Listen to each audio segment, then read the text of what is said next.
माध्यम से हमें कुछ बड़े वरदान मिले हैं, है ना। उसमें से एक वरदान जो हमें आज, जिसकी प्रैक्टिस हम आज करने वाले हैं, पंच नमस्कार मुद्रा, है ना। पंच नमस्कार मुद्रा एक ऐसा गुरुदेव के द्वारा दिया गया वरदान है जिससे हम बड़े से बड़े असाध्य से असाध्य रोगों को ठीक कर सकते हैं। ठीक है, चलिए एक बार प्रैक्टिस करेंगे। उद्देश्य श्वास की, गले वाली श्वास,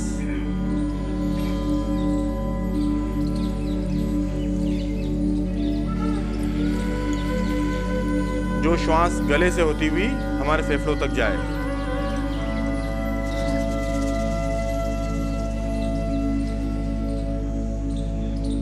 जो लोग पूर्ण पद्मासन में आ सकते हैं पूर्ण में, जो लोग अर्ध पद्मासन में आ सकते हैं अर्ध में, बाकी जो नहीं आ सकते सुखासन में।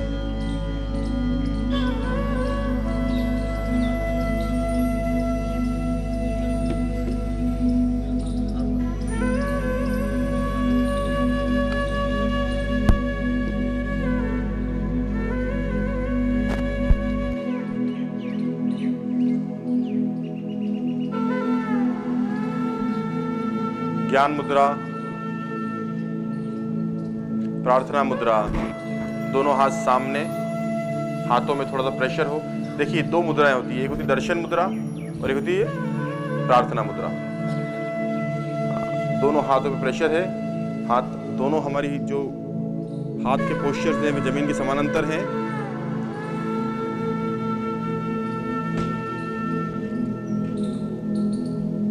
यहीं से दोनों हाथों को अपने कान ले जाते हुए ऊपर ले जाएं और स्ट्रेच करें। अरिहंत मुद्रा। इस मुद्रा में आपको यहां से निर्देश मिलेगा, लंबी गहरी उज्जयी श्वास लें, रोकें और रोकते हुए मंत्र का स्मरण करें। जब आप इस मुद्रा में हैं, अरिहंत मुद्रा में, आपको नमो अरिहंताणम उच्चारण नहीं करना, सिर्फ स्मरण करना मन ही मन, और फिर श्वास छोड़ें। प्रार्थना मुद्रा। जब हम अरिहंत मुद्रा में होंगे तो मुद्रा में गए, श्वास लेना, रोकना, रोकते हुए मंत्र का स्मरण करना और फिर श्वास छोड़ना। ठीक है, चलिए। अरिहंत मुद्रा हो गई। सिद्ध मुद्रा, दोनों हाथ सामने, अंजुलि के समान खुले हुए, कोहनियां मुड़े नहीं।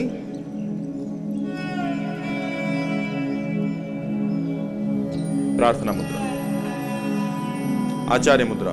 देखिए आचार्य मुद्रा के लिए अपनी उंगलियों को ज्ञान मुद्रा में लाएं, दोनों हाथों को राइट एंगल मोड़ें। हाथ अभी सीधे हैं ज्ञान मुद्रा में, अब राइट एंगल मुड़ गए और दोनों कोहनियों को शरीर के पास खींच के लाएं और सीना बाहर निकालें, गर्दन थोड़ी सी ऊपर, चेहरे पर मुस्कुराहट। आचार्य मुद्रा।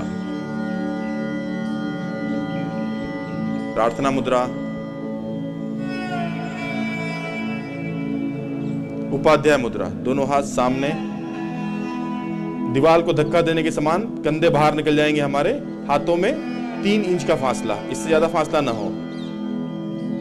उपाध्याय मुद्रा। प्रार्थना मुद्रा। साधु मुद्रा। दोनों हाथों को सामने की ओर लाकर नतमस्तक हो जाएं। सुन रहे हो? एक बहुत बड़ी धारणा आपके दिमाग में आ जाती है जब महाराज कहते हैं शरीर मेरा नहीं, तो आपको ऐसा लगता है कि मैं मर तो नहीं गया। नहीं समझ रहा है? जबकि जब मैं ये कहूं कि शरीर मेरा नहीं, ऐसा भीतर से फील करो, माने जब तुम इस शरीर को छोड़ोगे, भीतर से इसकी पकड़ छोड़ोगे, तो इसके अंदर वो ऊर्जा आएगी जो ऊर्जा ब्रह्मांड से इसके अंदर आने के लिए मचल रही है, प्रवेश करना चाहती है इसके अंदर, वो ऊर्जा इसके अंदर प्रवेश करे। समझ में आ रहा है? और आप जो है इसको अपने भीतर से जकड़े रखते हो, इसलिए इसके अंदर वो ऊर्जा नहीं आ पाती जो इसके अंदर आनी चाहिए। आखिर सबने सुना होगा एक कॉस्मिक एनर्जी होती है इस पूरे ब्रह्मांड के अंदर, और उसी एनर्जी से हमारा जीवन चलता है। हमें एक नई स्वस्थ चेतना, नई स्वस्थ ऊर्जा हमारे भीतर जो महसूस होती है, वह हमारी अपनी ही प्रोसेस से हो सकती है, और वो प्रोसेस इसी तरह के ध्यान से गुजरती है। इसलिए जब भी कभी आपके लिए ऐसा लगे कि शरीर अस्वस्थ हो रहा है, आपको उस कॉस्मिक एनर्जी को गेन करने का भाव करना। और वो कैसे गेन होगी? तो तुरंत अपनी चेतना पर ध्यान लाना। आज हमने आपको बहुत बड़ी फिलॉसफी बताई कि हमारी चेतना से हमारा कर्मण शरीर जुड़ा हुआ रहता है, जिसे कार्मण शरीर कहते हैं, कर्म, और उसी के फल से हमारे शरीर में सब कुछ घटित होता है। जैसे ही हम अपनी चेतना से जुड़ेंगे, हमारे अंदर का वह निगेटिव जो कार्मण शरीर है वो पॉजिटिव में बदलने लग जाता है, और उसके फलस्वरूप हमारे शरीर में कोई रोग भी होते हैं तो वो भी शमित हो जाते हैं, उनका भी दर्द कम हो जाता है। ये बहुत बड़ा साइंस बता रहा हूं आपको। और ठीक इसी के साथ उस कार्मण शरीर से ही जुड़ा हुआ उसी चेतना में एक तेजस शरीर होता है। ये तीन शरीर हमारी चेतना से हमेशा जुड़े रहते हैं। चेतना तो ज्ञानमय है, लेकिन उससे जुड़े हुए पौद्गलिक शरीर कौन कौन से? एक कार्मण शरीर और एक तेजस शरीर। तेजस शरीर का काम जानते हो क्या है? हमारे शरीर में जो अग्नि होती है, पेट में अग्नि होती है, पूरे शरीर के अंदर एनर्जी का जो फ्लो होता है, हमारे शरीर की जो अपनी लाइट है, हर शरीर की एक लाइट है, सुन रहे हो? वो सब भीतर का तेजस शरीर हमें प्रदान करता है। जब हम उस तेजस शरीर तक अपनी ऊर्जा पहुंचाते हैं, चैतन्य शरीर से जुड़ते हैं, तो चेतना की लाइट उस तेजस शरीर में आती है, और फिर वो तेजस शरीर हमारे शरीर में अपना प्रकाश फेंकता है, अपनी ऊर्जा फेंकता है। सुन रहे हो? लोग पूछते हैं, महाराज ध्यान करने से क्या हमारी डायबिटीज कंट्रोल हो जाएगी? सुन रहे हो? ध्यान करने से क्या हमारा मोटापा कम हो जाएगा? ध्यान करने से क्या हमारे स्पाइनल कॉर्ड के दर्द दूर हो जाएंगे? हम आपसे कहते हैं ध्यान करने से ही सब कुछ होगा। और आप देखेंगे कि जब आप ध्यान करते हैं तो आपके शरीर में जिस स्थान पर ऊर्जा की कमी होती है, अपने आप वह चेतना उस ऊर्जा को उस शरीर में उस स्थान पर पहुंचा देती है। आपके शरीर में मोटापा क्यों हो रहा है जानते हो? लोग समझते हैं ज्यादा खाने से मोटापा होता है।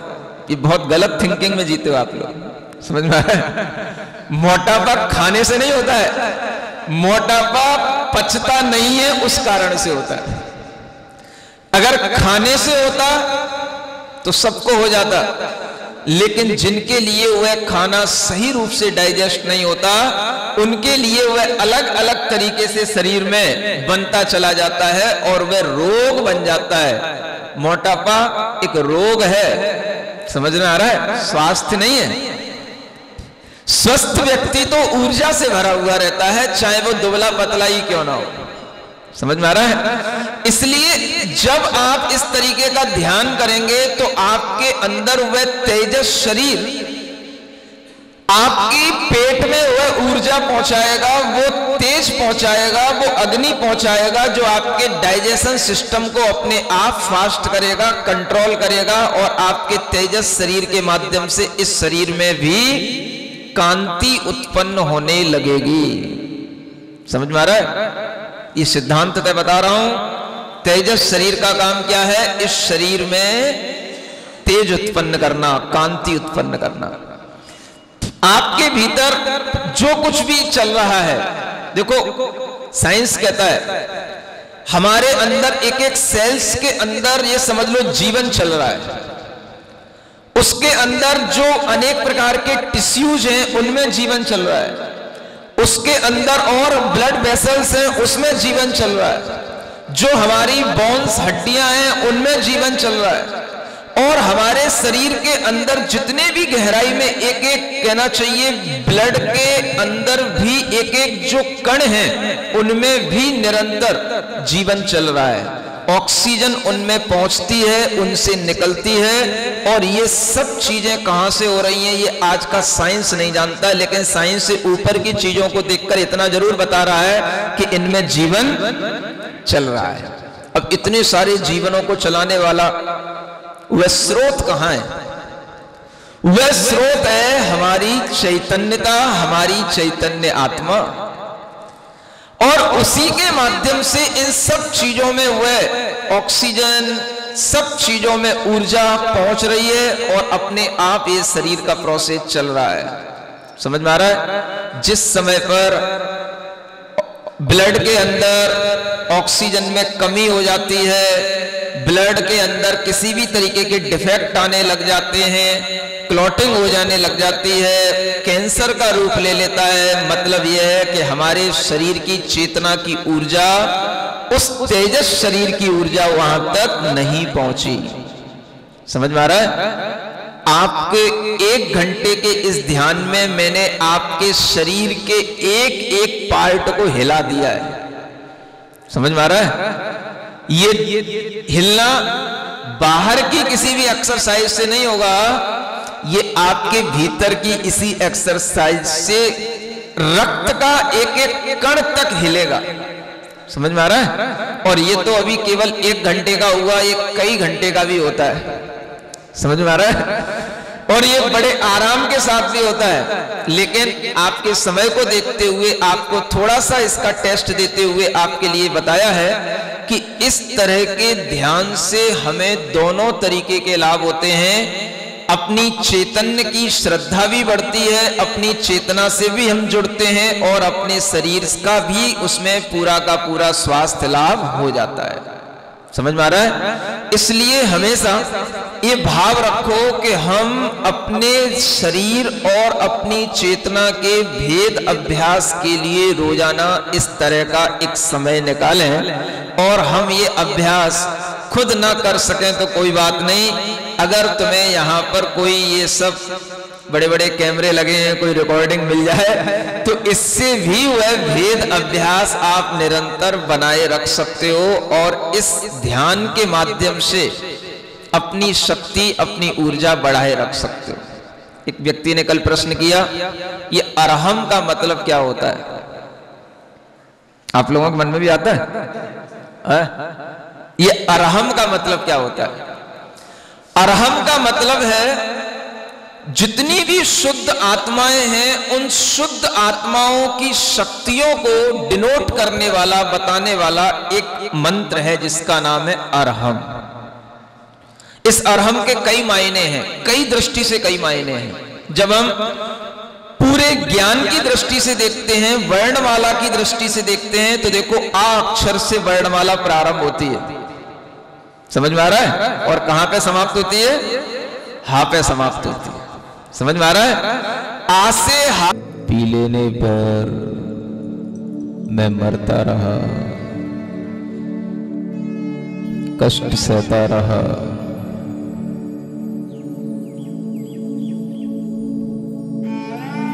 मैं अग्नि काय में उत्पन्न हुआ, अग्नि जलाई गई, मैं जलता रहा, मरता रहा, अग्नि बुझाई गई, फिर मैं मर गया।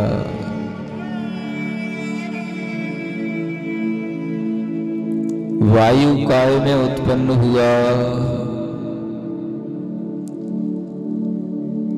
बहता रहा, जीता रहा, मरता रहा, मात्र एक छोटा सा बिंदु की तरह मेरा शरीर रहा। चेतना का लेवल इतना गिर चुका, किसी को मेरे अस्तित्व का भान नहीं, मुझे मेरे अस्तित्व का भान नहीं।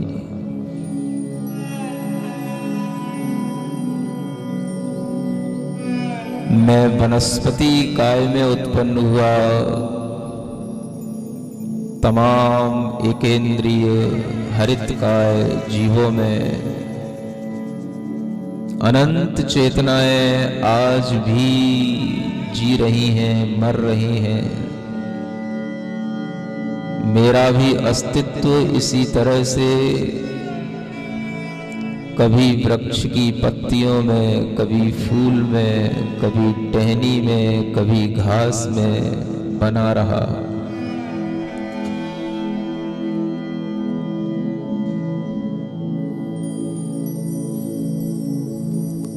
आज अपने आप की ऊर्जा, अपनी चेतना को देखो और पिछले जन्मों में हुए इस परिणमन को देख करके भीतर ही भीतर पश्चाताप करो।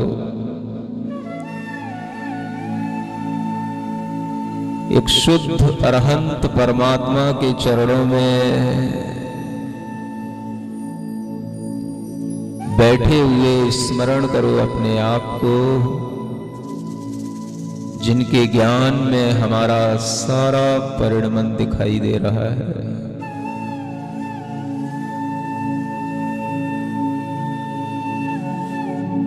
घास को रौंदा गया, पीटा गया, खोदा गया, तोड़ा गया, वृक्ष को उखाड़ा गया, मैं मरता रहा, जीता रहा, मेरे अस्तित्व का मुझे कभी भान नहीं हुआ।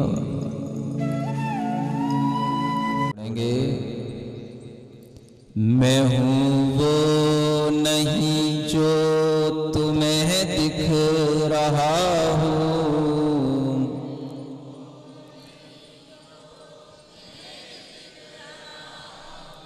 मैं हूँ जो नजर से परे ही रहा हूँ,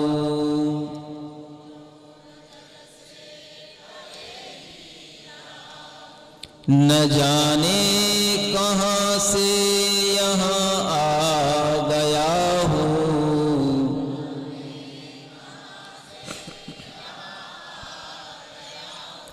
मैं चेतन हूँ तन में समाया गया हूँ,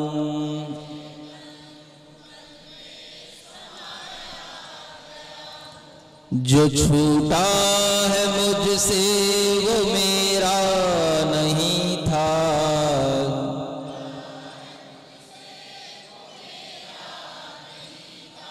मैं बंधन से मुक्ति को अब पा रहा हूँ,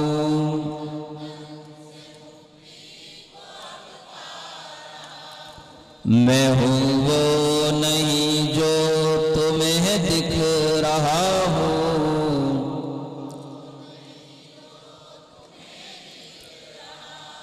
मैं हूँ जो नजर से परे ही रहा हूँ।